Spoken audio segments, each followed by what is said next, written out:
Ayan, walang iba. Yung ibang politician dyan triple na nga yung nilalagay magkadikit-dikit na nga yan Si Camille Villar is dating congresswoman ng Las Piñas. Ngayon si Camille Villar tumatakbong senador. Tapos yung si Ma'am Cynthia na kanyang ina is yun yung papalit sa kanya, magiging congresswoman ng Las Piñas. Parang nagpalit lang silang position, ganun yung style.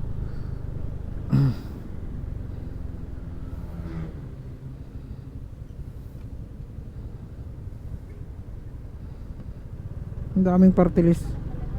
Init pa rin ang dami talagang party list. Electric pa lang ba? 3:30. Kala ko alas 4 na. Init pa rin. Chill ride lang tayo, no? Huwag kami ride. Ha? Wag.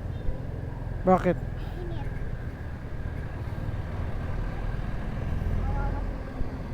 Nahingal?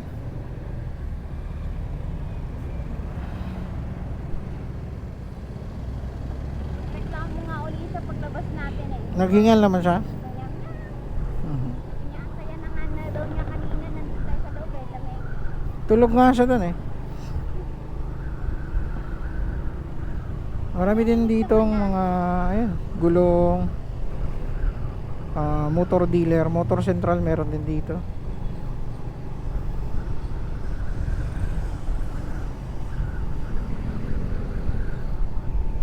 $18,900 na pala tayo. Malapit-lapit na tayo mag-change oil. Gusto ko mag-change oil na ako lang. Kasi nakabili naman ako ng tools. Ako na. Bibili na lang ako ng langis. Tapos ako na mag change oil mismo.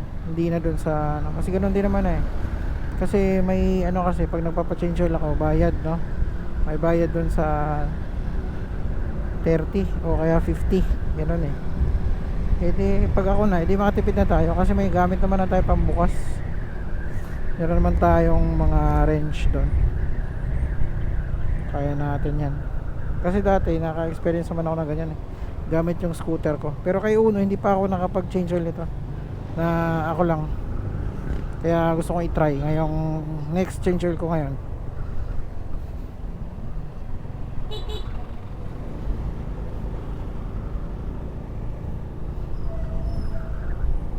Itong next change oil ko, gusto ko ako lang mag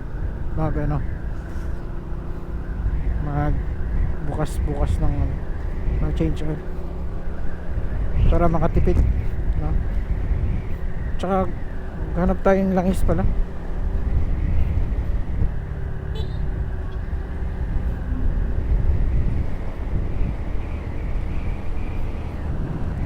Season din pala ng watermelon sa ngayon.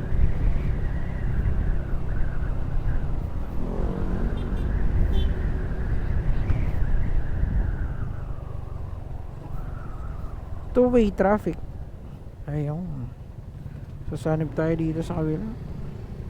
Kasi ginagawa pa nga dito sa ating linya. Doon, which is dito. So, dito tayo nakikiraan sa kabilang linya for temporary na.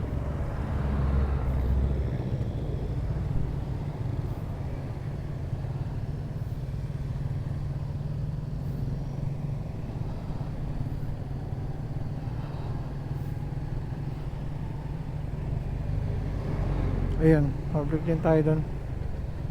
Tapos may reinforcer dito. Ganda ng motor niya.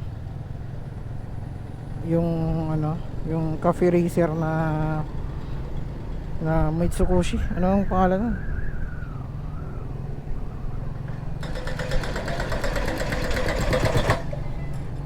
Vibrator. Nakakaano bensin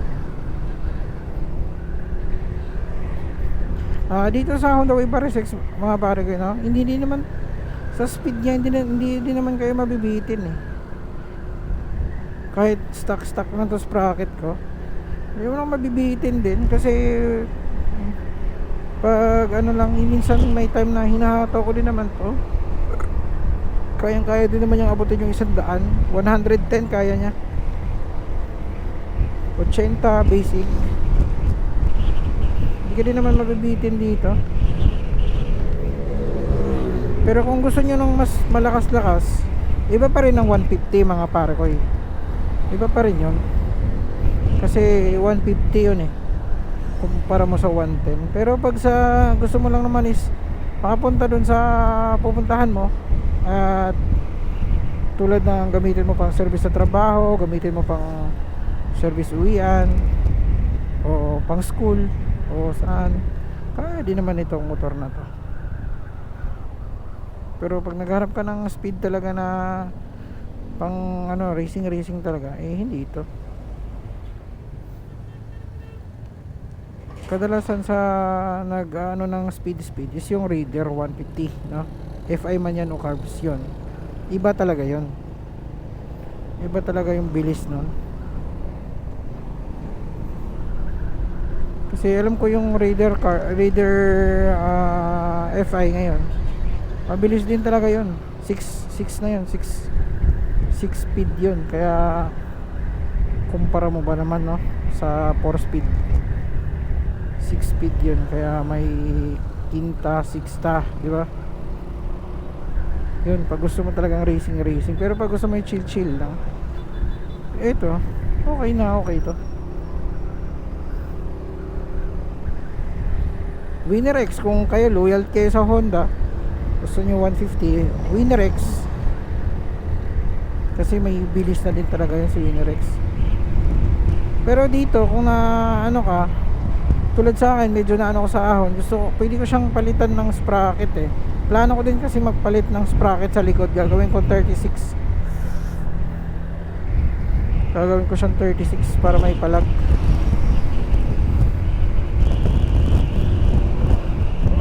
Wala na ako sa ano eh, high speed na yan eh. Doon na ako sa ahon-ahonan eh. Lalo na pag uwi ako Mindanao, mas importante sa akin yung paahon-ahon. Kasi yung 80 mabilis na sa akin yan. Okay na ako doon.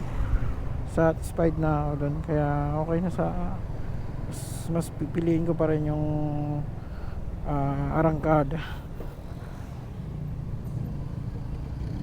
Pero may speed pa rin. May speed pa rin, pero hindi ganun ka ano. May arangkada naman talaga. Kaya tayo sa tulay.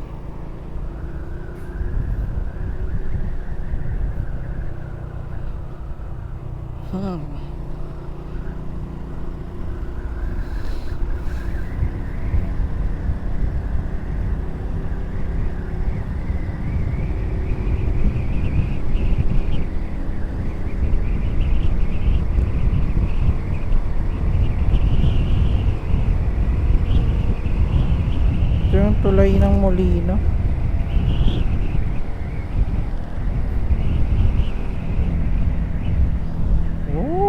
Nasa taas tayo. Ayan, di ba? Biglang naging two lanes dito, tapos doon sa ano, naging one lane lang siya. Di ba? Mas maganda pag ganito lahat, no? Malawak hanggang doon sa dulo. Tuloy-tuloy.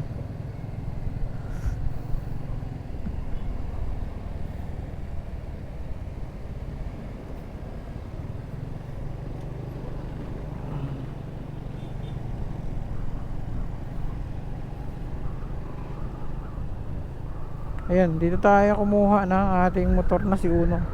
Star Honda Incorporated Molino 4. Marami silang stock dyan na Winner X. Pero yung Giorno hindi pa talaga kasi yung Giorno kasi mga pare ko pinapareserve yan dyan eh. Kaya sa showroom nila wala makita ang Giorno. Kasi nga pag meron man may may-ari na. Kasi naka-reserve na yung may-ari na. Ganon ka-hype yung Giorno ngayon. Kasi marami kasi talagang mahilig sa mga classic modern style, no? Ang Giorno pala mga pare ko is 102,000.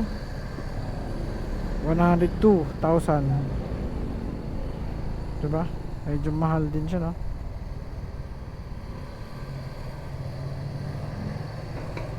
Para din siyang ano yung sa Yamaha? Yamaha Fazio na halos 100 din yun eh. Lalo na nung kasikatan nun, yung bagong labas, di ba?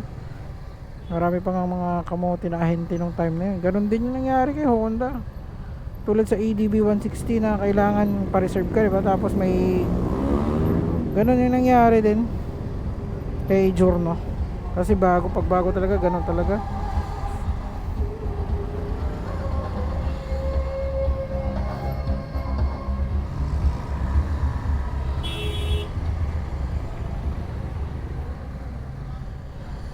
Sige.